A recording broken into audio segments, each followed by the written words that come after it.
নিয়ে কড়কড় কড়কড় করছে।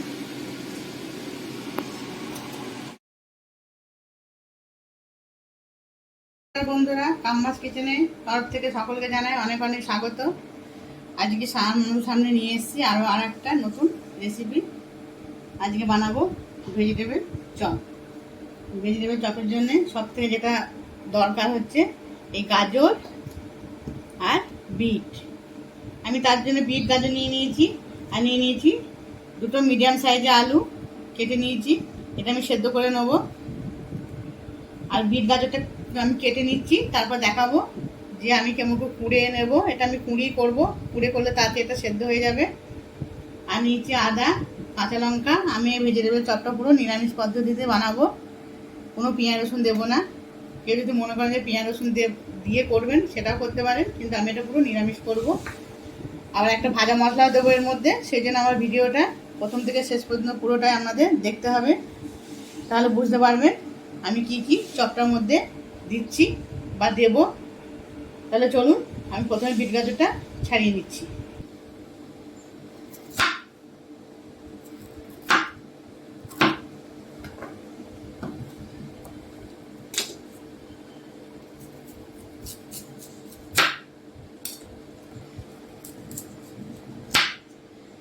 বিট গাজরের চপের জন্য গাজরটা কম হলেও কোনো ক্ষতি নেই, কিন্তু বিটটা একটু বেশি দিলে চপটা ভেতরটা দেখতে খুব সুন্দর হবে।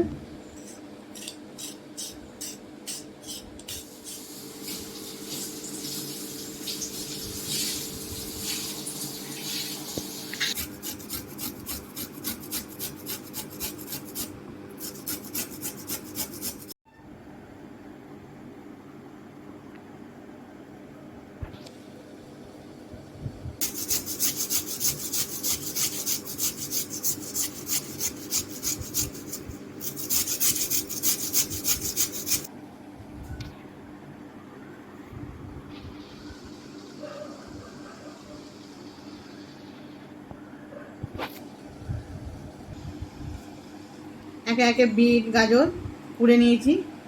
কুড়ে নিলে খুব তাড়াতাড়ি এটা সেদ্ধ হয়ে যাবে। আর কেউ মনে যদি করেন যে না কুড়বো না, সরু সরু করে কুচিয়ে করবো, তাও করতে পারেন। আমি এটা কুড়ে নিয়েছি তাড়াতাড়ি হওয়ার জন্য। তাহলে চলুন, এবার আমি আলুটা সেদ্ধ করতে দিচ্ছি। আলুটা সেদ্ধ করতে বসিয়ে দিলাম। আলুটা সেদ্ধ হতে হতে আমি একটা ভাজা মশলা করে নেবো।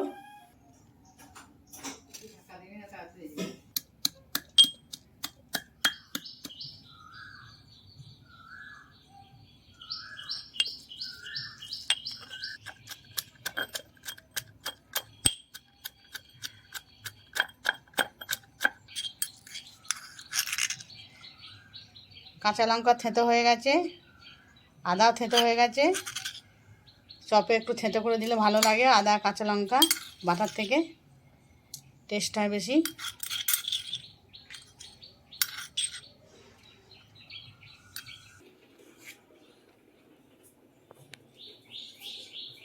মশলা করে নিচ্ছি।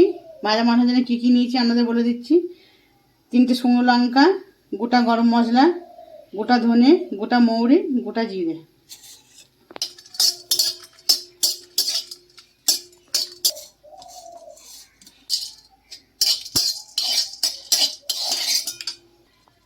আমি এই সবগুলো একসাথে দিয়ে দেবো।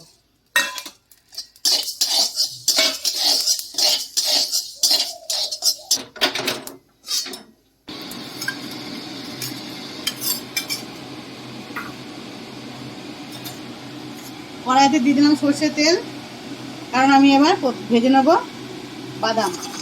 ভেজিটেবল চপে বাদাম ছাড়া পুরো অসম্পূর্ণ। বাদাম না দিলে খেতে ভালো লাগে না।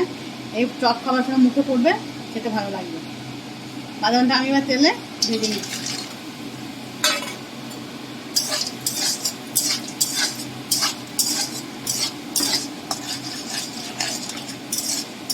ভাজা হয়ে গেছে, আমি তুলে নিচ্ছি।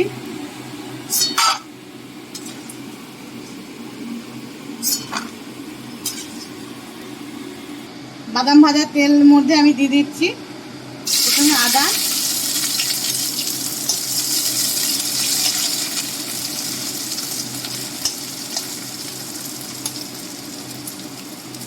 দিয়ে থেতো করা কাঁচা লঙ্কা,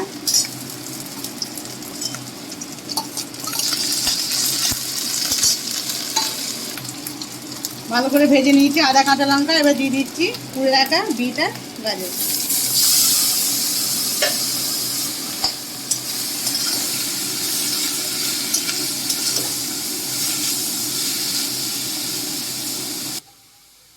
এদিকে আলুটা সেদ্ধ হয়ে গেছে, ঝুড়ির মধ্যে ঢেলে নিলাম। দিয়ে দিচ্ছি লবণ,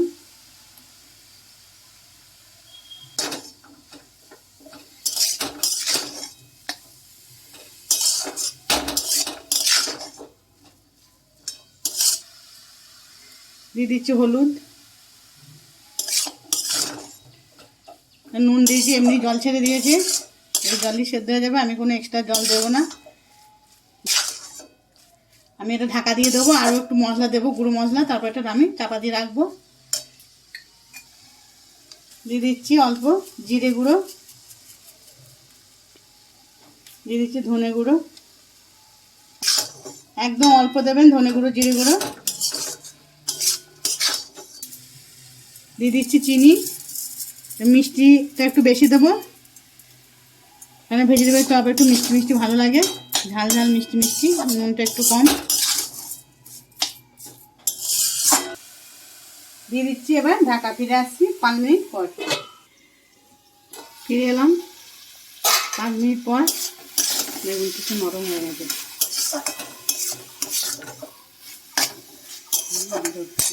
হেভি গন্ধ বেরোচ্ছে। এবার সেদ্ধ করা আলু আমি এর মধ্যে ভেঙে ভেঙে দিয়ে দেবো।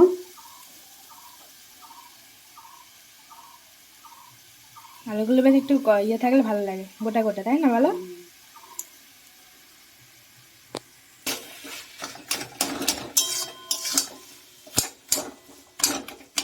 এইভাবে খুন্তি করে বিট গাজরের সঙ্গে ঘেটে ঘেটে দিতে হবে। দিয়ে দিচ্ছি ভেজে রাখা বাদাম, আমি খোসাগুলো পুরো তুলে পরিষ্কার করে নিয়েছি। চপে আবার বাদাম জমে যাবে। ভেজে দেবে চপে বাদাম দিলে হয়, দেখি বাদাম লাগে, তবেই বাদাম মুখে পড়বে, তবেই চপটা খেতে ভালো লাগবে। হাতি গন্ধ। দিয়ে দিচ্ছি একটু লাল লঙ্কা গুঁড়ো, এটা ঝাল লঙ্কা। দিয়ে দিচ্ছি ভেজে রাখা মশলা,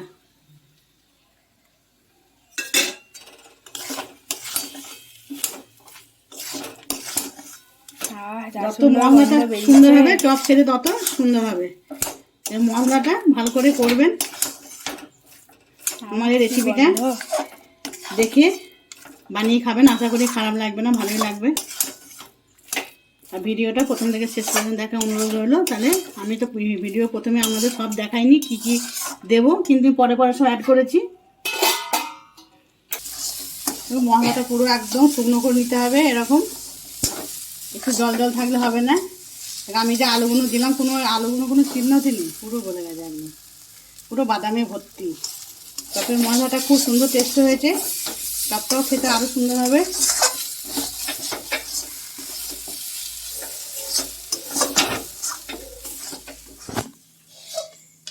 এবার আমি ঠান্ডা করতে দিচ্ছি।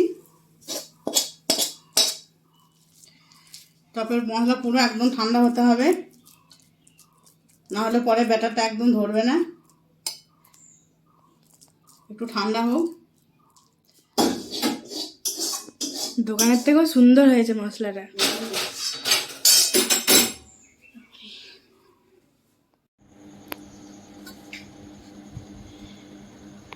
এই যে পুরটা বানিয়ে নিয়েছিলাম, এখন পুরো ঠান্ডা হয়ে গেছে, দেখুন আমি হাত দিয়ে পুরো ধরতে পারছি, একদম ঠান্ডা হয়ে গেছে। এবার এটা আমি ভেজিটেবল চপের শেপ দিয়ে নেবো। তার আগে আমি একটা ব্যাটার তৈরি করে নেব। নিয়ে নিচ্ছি কর্নফ্লাওয়ার, এটা আমি জল দিয়ে গুলে নেব। আর এই যে নিয়ে নিচ্ছি ব্রেড ক্রাম্ব। তাই দেখুন আমি কীভাবে বানাচ্ছি।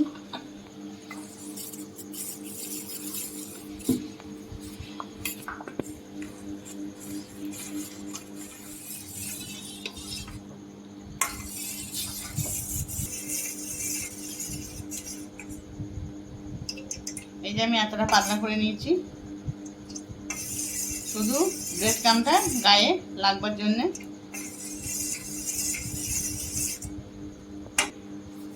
এবার আমি চপটা বানাবো, তার জন্য হাতে প্রথমে তেল নিয়ে নিচ্ছি।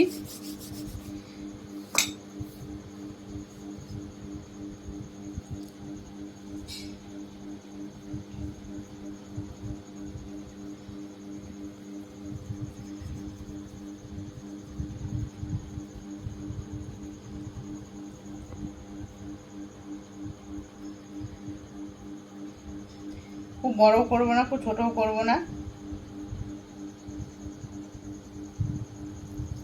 এইভাবে আমি একে একে বানিয়ে নিচ্ছি। দেখুন বন্ধুরা, এক এক করে অনেক বানানো হয়ে গেল।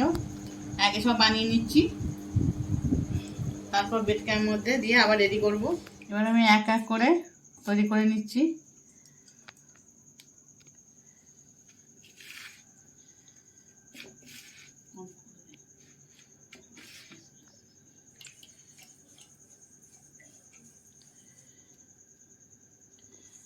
আমি এটা দুবার কোট দেব।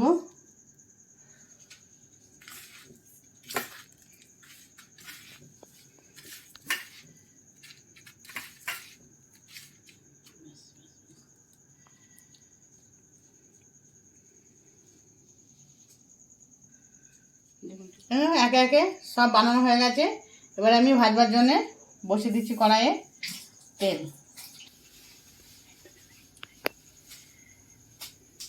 ভাজবার জন্যে আমি কড়াইয়ে একবার সাদা তেল দিয়ে বসিয়ে দিয়েছি। তেলটা একটু গরম হোক। তেল গরম হয়ে গেছে, এবার আমি একে একে দিয়ে দিচ্ছি।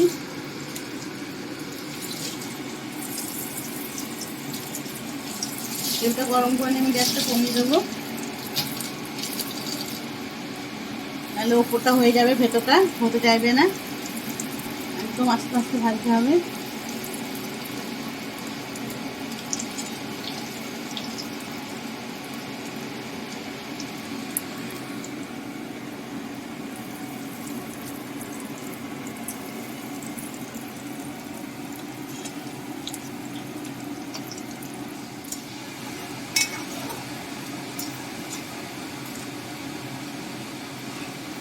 আস্তে আস্তে একটু টাইম লাগে ভাজতে, কিন্তু ভাজাটা খুব সুন্দর হবে।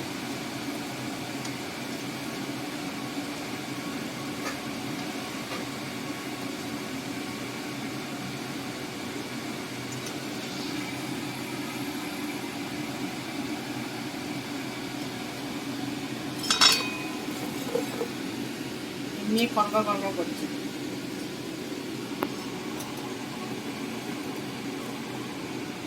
আবার পরের গুলো একইভাবে ভেজে নেব।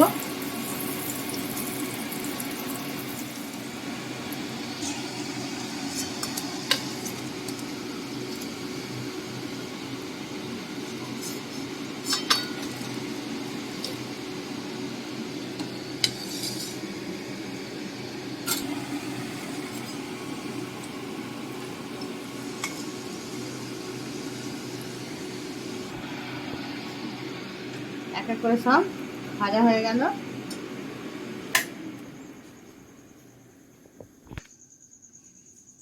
ভাজা কমপ্লিট। এবার খাওয়া হবে। খাওয়ার জন্যে দেখুন বাটিতে আমি সস নিয়ে নিয়েছি, একদম রেডি হয়ে গেছি খাওয়ার জন্যে। তো আমার এই ভিডিওটা আপনাদের প্রথম থেকে শেষ পর্যন্ত দেখবার জন্য বারবার অনুরোধ করা হলো যে দেখবেন ভিডিওটা, এমনি বানিয়েও করে খেয়ে দেখবেন, আশা করি ভালো লাগবে। আমার এই ভিডিওটা যদি ভালো লেগে থাকে লাইক শেয়ার কমেন্ট অবশ্যই করবেন। চ্যানেলটিকে সাবস্ক্রাইব করে দেওয়ার অনুরোধ রইল। যেসব নতুন বন্ধুরা এখনও করেননি তাদের কাছে আমার একটাই অনুরোধ, ভালো থাকবেন, সুস্থ থাকবেন। আজকে এই পর্যন্ত, দেখা হচ্ছে আরও পরবর্তী দিনে অন্য কোনো রেসিপি নিয়ে।